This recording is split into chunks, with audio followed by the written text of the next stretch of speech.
Hello and welcome once again to the Nature Series. On this evening's program, since we're running near the holidays, we're going to do something a little bit different, maybe a little bit special.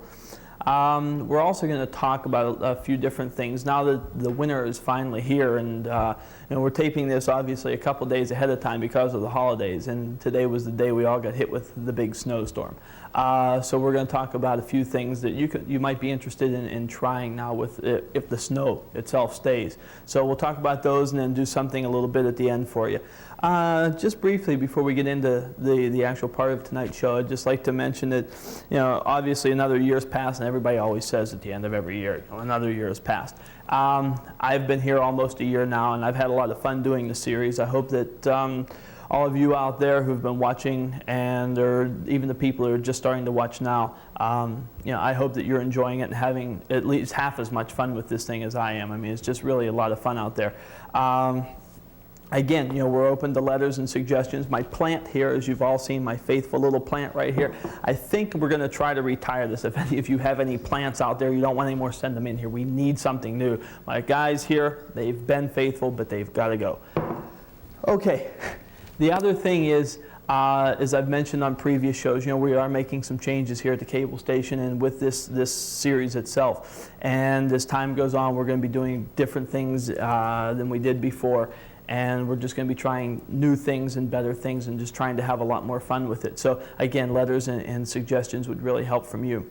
Okay, into tonight's program. A couple of things I want to talk about is just, we want to go out, whether it be camping in the wintertime. I know that's a harsh word for most people to realize is winter camping. We're going to have a segment coming up on that, by the way. But at any rate, winter camping's terrific.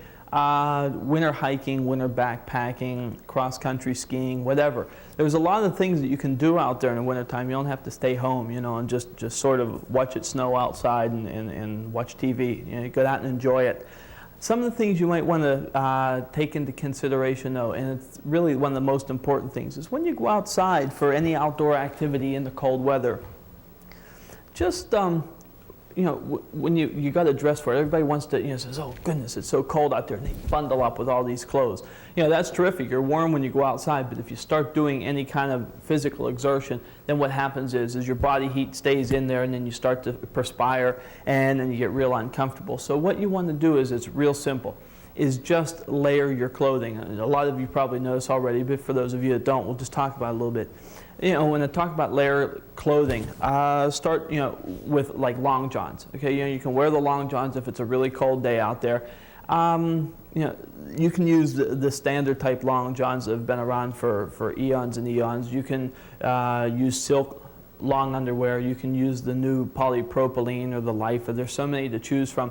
The polypropylene and the silk are really good. Was it just, I guess a few weeks ago, the one show we did was on winter clothing or adverse weather clothing. And we showed you some of the examples of the different things. This is what we talk about with the basic layers here. Start with something like that. And the reason I mentioned silk or polyprop is because what happens is if you do perspire, it pulls the moisture, it wicks the moisture away from your body and then lets it evaporate. So it keeps you comfortable, because there's nothing worse than being just all sort of sticky or have perspiration in the long johns and get them damp, and then the cold air hits that, and then you're uncomfortable for the rest of the trip. So it's better just to get something that works well. Okay, the other thing is overgarments, pants and a shirt. Try to wear wool pants if you can. Wool pants are terrific because they're a little heavy, and if they get wet, they're not so terrific. They're still warm, but at any rate, they are extremely warm, and they're extremely durable. If you're hiking in the wintertime, you hit briars or anything else, the wool, it'll just last forever. Where if you have the other things, sometimes they don't last as well when they're snagged. If you want to go with those types of things, the Gore-Tex or the regular ski bibs or whatever, you can use those too. They're okay. But at any rate, try some wool pants or some loose-fitting cotton pants. Don't wear blue jeans or denim or anything like that, and especially if it's snug-fitting around the thighs. Because the thing you have to remember is your thighs, body heat, when it comes out, is emitted from the body. One of the largest places, or the largest amounts of body heat, escape through the thighs. So if you have blue jeans, what they do is, especially if they're snug fitting, they actually just draw the heat right out of your body, and that will make you a lot colder, okay, and you'll be a little bit uncomfortable. Okay, so try to wear loose fitting clothing and wool if possible.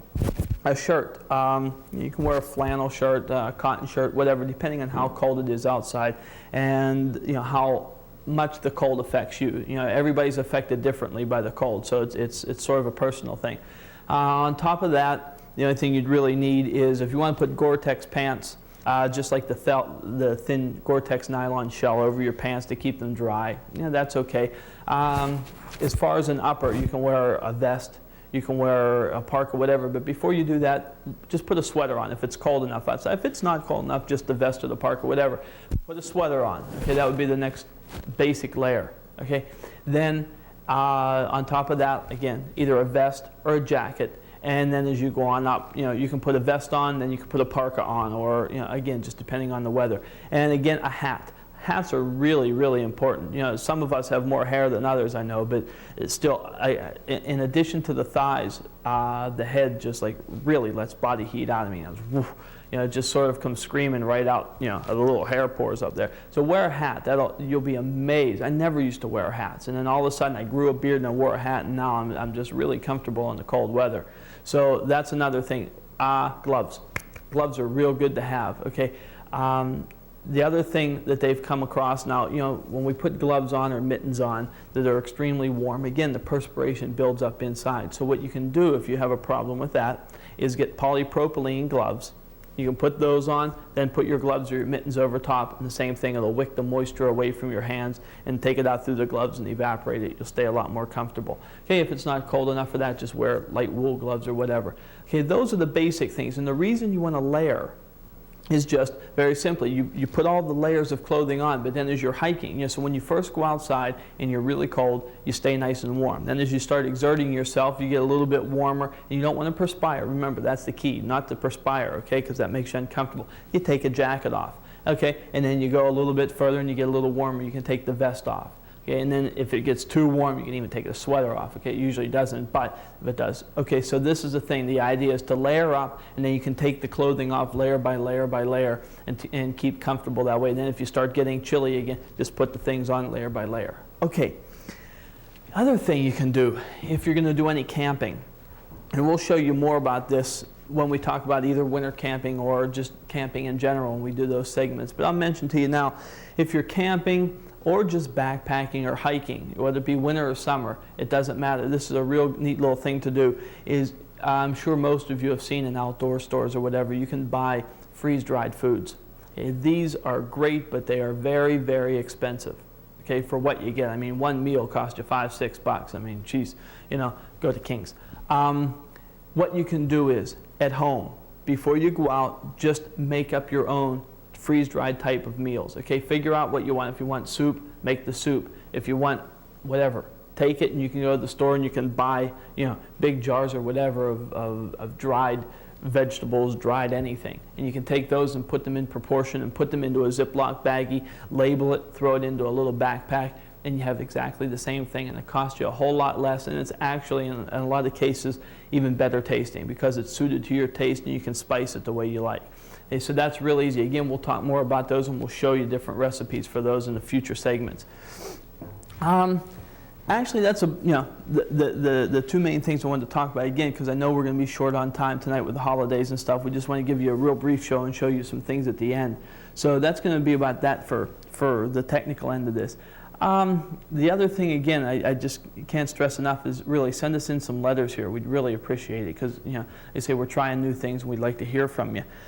For those of you who have been with us here at the Nature Series, watching the Nature Series for quite some time now, you'll have remembered some of the segments that we did. For those of you who have just recently joined us, there will be some things that you haven't seen yet, and that's one of the reasons why we want to do this tonight. What we're going to do here at the end of the show is just give you sort of a year in review. And again, I know everybody does it, but we're going to do it too. What the heck? We're allowed. We're not the big times yet, but we're getting there.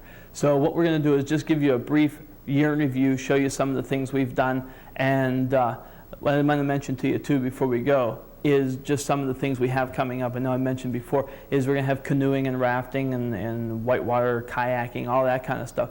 But one of the segments, or a couple of the segments in the near future, we're going to be going back into owl nests. We're going to go back into hawk nest. And again, for those of you that saw the I guess it was the hawk nest, yeah, not far from the station here last year. That was a pretty terrific one to do. I mean, that was just great. We got a lot of good response from that. We're going to be doing something similar to that again with the hawks. We're going to be doing it with owls this year. And we're going to possibly be doing it with bluebirds too. If we don't get actual on-location video, we'll at least have some shots in here of bluebird nesting. So those are a couple of things we're going to be doing that'll hopefully be of a lot of interest to you. So that about wraps it. I don't want to ramble on too much here.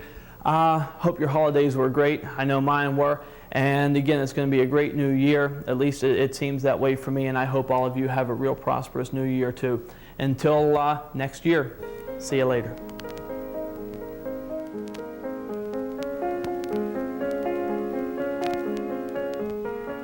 You see behind me, we have a rather large spruce tree behind us, and what we're going to do today, and this I will guarantee you will be exciting, I'm going to go up into the spruce tree, photograph, and also band, the main purpose being banding baby red-tailed hawks. Hopefully, I climbed this nest yesterday to check on things and make sure everything was okay.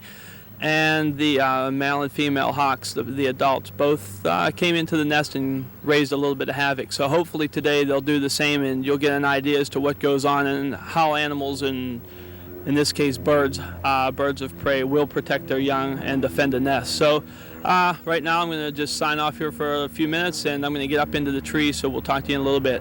What I want to do here for you is hold up one of the baby chicks. They're about 2 weeks old. And you'll be able to see them here. They're white down covered. There you go.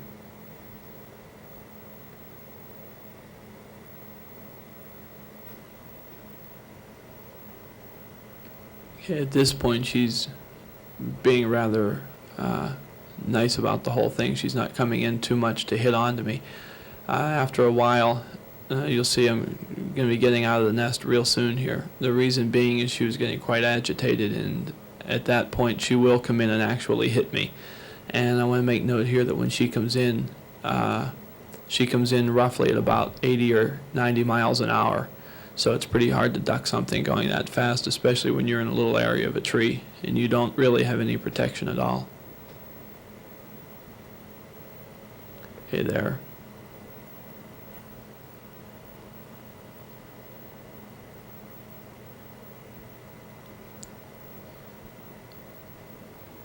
Okay, that's the male and the female together there. As you can see, there's a substantial difference in size between the two. The male, of course, being about 1/3 smaller than the female. On this evening's segment, we have several very special guests with us. The first being Earl Shriver, who is, best way to describe, I guess, would be a master falconer, as well as probably one of the top experts, at least in my opinion and many others, in the field of birds of prey. Also with us are some of Earl's friends. Over here we have Empress, which is a female golden eagle. Next to her is red-tailed hawk. And on the very end we have the male golden eagle, Wembley. The Wembley, the male, is 24 years old. Now, in all the birds of prey, the male is 1/3 smaller than the female. Wembley is probably the only mentally retarded eagle in existence. He has a number of problems, and his biggest problem right now, he's in love. Unfortunately, with me. You get an 8-pound eagle with a 6-foot wingspan, trying to land on 1/4-inch twigs just doesn't cut it. He gets dumped in his rear for his troubles. But again, like everything else, there's a reason. He is what we call a pre-act eagle. He was in captivity before the laws were passed. A gentleman up in Armstrong County bought him out of Montana as a young one in 1962, threw him in a small cage for 13.5 years. So he never had the chance to learn the techniques of landing and flying well and so on. Now the female that's acting up over here, she's going to end up tearing up that canvas, I know, is 6 years old. She is a captive bred. I have a Cherokee Indian friend out in St. Louis. Empress, I can see a reflection over there. Bill Volker is breeding eagles. The most successful eagle breeder in the States. He is hatching 30 to 40 young balds and goldens every year now, and doing a heck of a job on it. Anyway, this was one of the first ones he hatched in captivity. Hi, I'm Dave Farmery, the host of the Nature Series. Well, stop that right there. Okay, with the older part of the zoo, like I say, there is still some of it left, and this here happens to be one of them. There are still advantages to get natural-looking photographs while you're here. The animals in this area here are some of the smaller primates at the Pittsburgh Zoo. If you come and you have to shoot through a fence, as we have here, what you want to do is you want to get your lens as close to the fence as possible. Then set your f-stops at the shallowest depth of field that you can possibly get away with, okay, because you want no depth of field here. And then just basically, once you get this done, is focus in on the animal or the subject itself. And what will happen here is the fence itself will become so far out of focus and so blurred that it will actually just disappear from the photograph, and you can get a relatively clear shot of the animal or the subject you're photographing. Okay, that brings us to the close of another segment of the Nature Series, and I'd like to thank all of you once again for joining us, and I hope it was of interest and as much fun for you as it was for us. What better place to close out the segment than on the back of Daisy here, who is an 8-year-old elephant from Animal Actors Incorporated, who are giving rides here at the Pittsburgh Zoo. So if you come over to the zoo to take pictures and just enjoy yourself, stop by Daisy, and you know, she'll be here all summer from what we understand.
Hi, I'm Dave Farmery, host of the Nature Series. I'd like to take this opportunity to invite you all to come along and... Never mind. So much for a 30-second promo. It's going to take an hour to do it. Are you still running? We're running. I'm going to run right out of here. And this week we're taping on location once again, but our location has changed. This week we are at the Gilfillan Trail here in Upper St. Clair. And before we get into the program itself, I'd like to just talk briefly about the Gilfillan Trail. The trail itself is fairly new to me. I was introduced to it only when I started doing the Nature Series here, and had the opportunity to come up and sort of walk through it and take my time and see what it had to offer. And I have to tell you, it has a great deal to offer. There's a good bit of vegetation, not an extremely wide variety as far as photographable vegetation, but there is a good bit, nevertheless, that you can photograph. There is, however, a pretty fair abundance of wildlife in here. When I came through the first time, I saw ground squirrels and regular red squirrels and chipmunks and woodpeckers and cardinals and just a wide variety. I've also seen deer walking up through here when I've come up through, so there's a good bit to see. So take the camera, set it up as close as you can to the image to reproduce it as large as you possibly can, then focus with the zoom, move in on the subject, and bring it into as sharp of a focus as you possibly can stop your f-stops down all the way so you have maximum depth of field, and then use your cable release to trip the shutter and record your final image. And one thing you want to look for, I'll mention here, is look for things that are of interest. Just don't shoot close-ups of anything. Things that work well generally are little flowers like this. Moss works real well. There's a variety of mosses. Okay, listen, we're going to run back into the studio right now because it looks like we're going to get a little bit of rain, and if you listen, it's coming down, so we'll see you back there. Bye. Tips on photographing at the zoo and your backyard feeder, not to mention some of the equipment and accessories needed to show.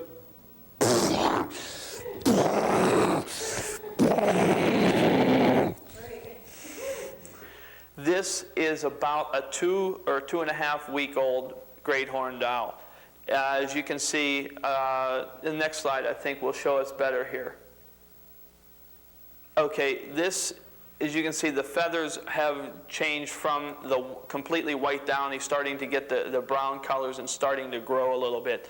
If you look to the right of this owl, you see another clump of feathers there. What that is just another baby great horned owl. This is the baby that we brought down. You can see the little blue bag that the baby's in. What we did is once we finished photographing the nest, then I came back down out of the tree. I rappelled down out around Gary, and Gary went up, took the owl out of the nest, checked it for any damage or any health problems, and when everything checked out okay, put the baby into the blue sack that you see here. It's basically just like a gunny sack or an overnight bag, and secured it and just lowered it down to me onto the ground. The nature photo contest that we had here at Cable 7 Studios in the Nature Series has come to a close.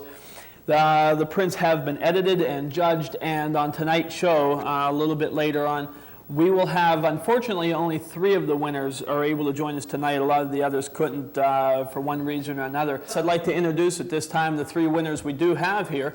First of all, on my left is Craig Brooks, and Craig took 2nd place in the black and white category. Our second person that I'd like to introduce to you is Gene Glanville, and Gene took 3rd place in the black and white. And Gene, I have your gift certificate and regular certificate here. I'd like to congratulate you as well. The 3rd person joining us this evening is Jeannie Ellis, and she took an honorable mention for her photograph.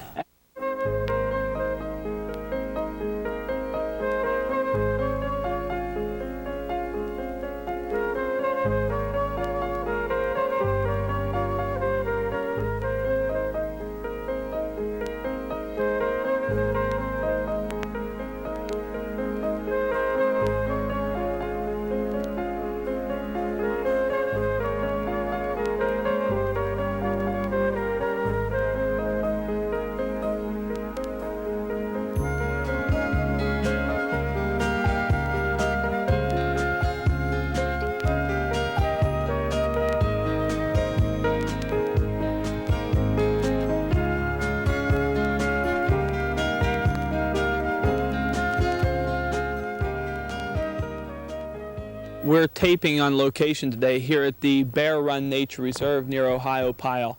The Nature Reserve is a 4,000-acre mountain wilderness area that is owned and taken care of by the Western Pennsylvania Conservancy.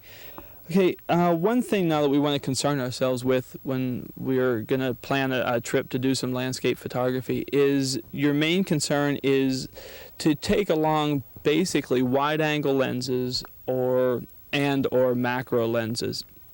Not to say that other lenses won't come into play at all, but you will get most of your use out of the wide-angle lenses. One thing I want to start with here is just some of the ferns down here. The ferns you can basically photograph anytime from early spring until late fall. The thing that's neat about these ferns, and I think it was on the segment we did on macro work, is I had a shot of a small fern starting to unravel. And so in early spring you can photograph these using the macro lens, watch them unfurl and roll up until they open up into these types of ferns. Then they'll open up and grow a little bit more. Then in the fall, they'll sort of turn brown and then die off. So what you can do with these is not necessarily just shoot them, from standing way back, but come in close to these and take note of the patterns that the leaves make and the way that the light goes through the leaves, and come in tight. Use those to fill up your frame maybe only use one stem that's coming out, or in fact maybe just use a couple little leaves on there. Whatever, play around with it, but these are great things to photograph. You can do some really neat things. I'm standing there with her finger going like this. You made me dizzy. Just keep it going. Okay. That'll be Sunday at... I did it! I knew it! So I'm thinking to myself, what is it? 6:30, 10:30, 6:30, 10:30. On this week's program, we not only have a special guest with us, but we are also at a special location. We're going to be taping this week's segment from the Beechwood Farms Nature Reserve in Dorseyville, just outside of Fox Chapel. And with us, or joining me here today, is Fred Rimmel, and he is the director out here at the Nature Reserve. What a lot of people don't realize is that birds have preferences just as we do. We'll go to the chocolate ice cream before the regular dinner meal if we can. And when you're putting out bird feeders, you can think of yourself a little bit as a restaurateur, and the fact that certain seeds will bring both different birds, and also depending on the feeder that you put them in makes a big difference. And what I want to do is kind of go over some of the seeds that we'll cover here, and types of feed and what you're offering to them. And really the first thing we have here is what a lot of people know as a suet cage and the suet. And what this is usually they get the fat out of the kidney area of cows and will render that. And in this case they've mixed it with seeds to make kind of a suet cake. Yeah. And we've got here a small oil sunflower seed is what this is. And you can see it's only the size of, less than the size of your fingernail. There's not very much to it. And this is a seed that just over the last, really 4 years, they found is preferred by most of the songbirds in the eastern United States.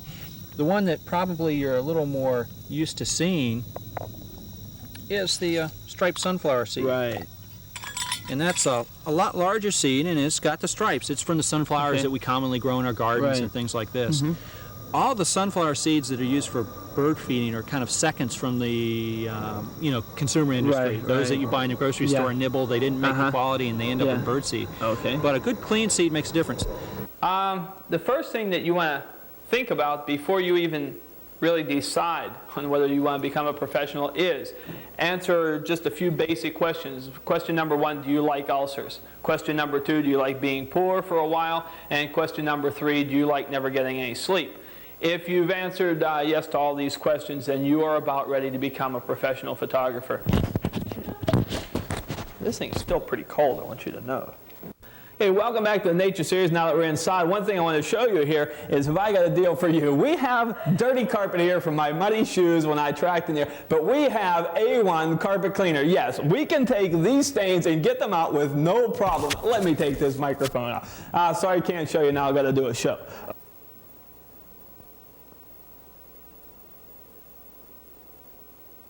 Hello and welcome once again to the Nature Series. On this week's show, we're going to be taping here at the Erie National Wildlife Refuge in northern Pennsylvania.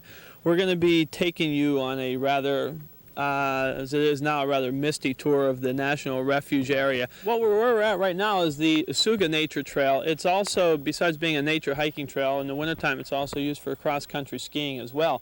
But Janet and I are going to take a walk along the trail now and just show you some of the things it has to offer, such as, we have native grassland areas and cropland areas. There's a wooded area down there and a beaver pond area, and just lots of small things to see. So that about wraps it up for this week's segment. Janet, thank you once again. Thank you for coming up. Howard, thanks for stopping by. It was great to see you again. And for all of you out there, thanks for joining us and hope to see you soon. So until next week, we'll see you then. Take care. So until next week, you take care. See you then. Before anything more serious happens, I'd just like to say thank you again for joining us and take care. We'll hope to see you again. Obviously, there's going to be winners and there's going to be losers. And these were the winners. Maybe next time when you enter again, yours will be the winner then. Again, thanks a lot for entering. And hope to see you next time. So until next week, I thank all of you for joining us, and I hope you'll be back then. And until then, take care. So once again, I want to thank them, and I want to thank all of you out there for joining us. I hope you enjoyed the show even half as much as I did, and I think they did too. So until next week, you take care, and hope to see you then. Bye. In fact, Fred will be joining us periodically. I think I mentioned on the last show. He'll be joining us periodically for different shows that we'll be doing on different outdoor activities and some technical shows as well. So that wraps it up for today. Until next week, you all take care, and we'll see you then. It'll be Sunday at 6:30, Thursday at 10:30, and I hope to see you there. Thanks.